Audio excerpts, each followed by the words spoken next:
Hello everyone, Professor GonGoon here. In today's video, I'll be giving you a few tips on how to avoid ganks. I noticed once I stopped feeding the enemy jungler, I started gaining elo. Shocking, I know. But if you follow these tips, maybe you'll start gaining elo as well. We'll be looking at a few clips from two different games, and I'll explain what I do to help avoid jungle ganks. So first off, we know Elise is starting bottom because Malphite didn't leash and their bot lane got to lane late. And with this information, we can assume she'll end her jungle route topside at level 3 with double buffs. Now, the lane is starting. We have Cho'Gath versus Malphite, two of the most contested picks in this meta. Malphite instantly starts auto-attacking the wave to shove it, and for some reason, I just start shoving it back without thinking.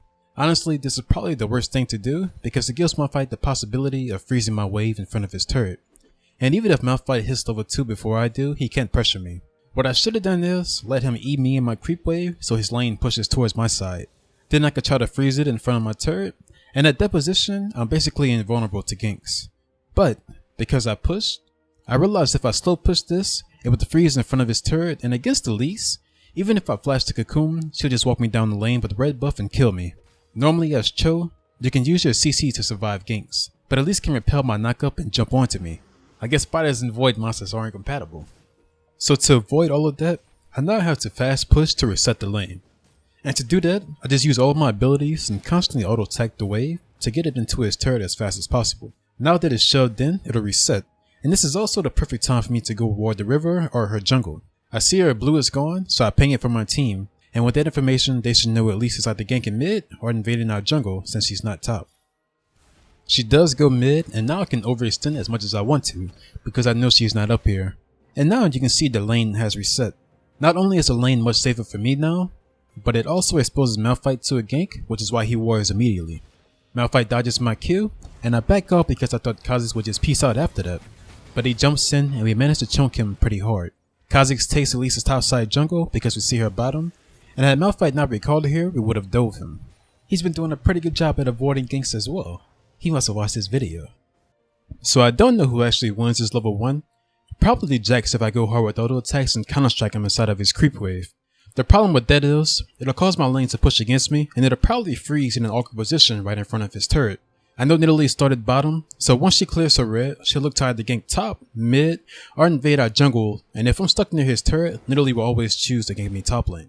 Even with leaf strike and counter strike, I thought I can get away without flashing, and even if I do flash, I might still die because of red buff slow and Trundle's pillar. So I sacrificed lane pressure and let Trundle shove me in to avoid the gank.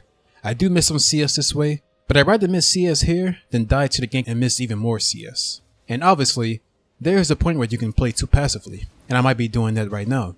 Maybe it was worth it to take the risk here, considering we have a Sin support. After multiple trades, I get Trundle super low and try to centipede him from the brush, hoping to at least force his flash, but he stays calm and pillars me away. Now even though we're both low, in a straight up 1v1, I would probably beat this guy simply due to Counter-Strike. But what I learned from multiple painful experiences is if someone stays in lane with this amount of health, chances are someone on their team is coming to help them. So I cut my losses here and peace out. Had I stayed, Nidalee would have just ignored the Krugs and farmed me instead. And for the last clip, we have another common scenario. In high elo, when there is a wave approaching your turret and you're low, 9 out of 10 times the jungle would just straight up dive you. If I had teleport here, I would have just recalled and TP'd back, but since it's down, I decided to stay and hope to outplay the dive. I'm expecting it, so I ward the brush, and this is just to have some peace of mind in case she doesn't come, but if she does, it's also much easier for me to dodge a spear if I have vision of her. Trundle has turret aggro, so I jump to Nidalee to buy time while the turret hits him. While I fight Nidalee, and as Trundle approaches me, I counter strike to block the hits and to stun Trundle under the turret.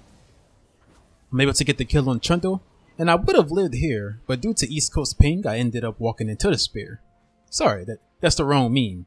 Unfortunately, Dynamic Q forced me to walk into the spear. So to wrap it all up, there are multiple things you can do to protect yourself from jungle ganks. If you're overextended, make sure you have proper vision because you're an easy gank target. And even if you aren't overextended, vision is still necessary because good junglers can and will dive you. Learn about jungle pathing, and try to put yourself in the enemy jungler's shoes.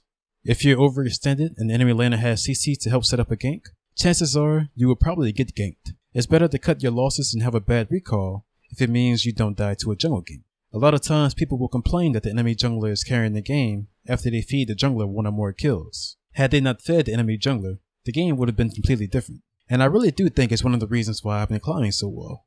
Also, even though I only focus on top lane, this information is useful for all lanes. Keep in mind there are an unlimited amount of scenarios that you can encounter in a solo queue, and this video just touches on a few of them. So I hope this video will help you dodge some jungle ganks, and if it does, feel free to like the video and subscribe. Also, I do stream often, so you can follow me on there as well, as I usually commentate more on stream than I do in these videos. Also, I'm not sure which outro I want to go with. There's stay tuned for more GonGoon, and there's Professor GonGoon signing out. Peace. So today you get a double whammy, like peanut butter with jammy.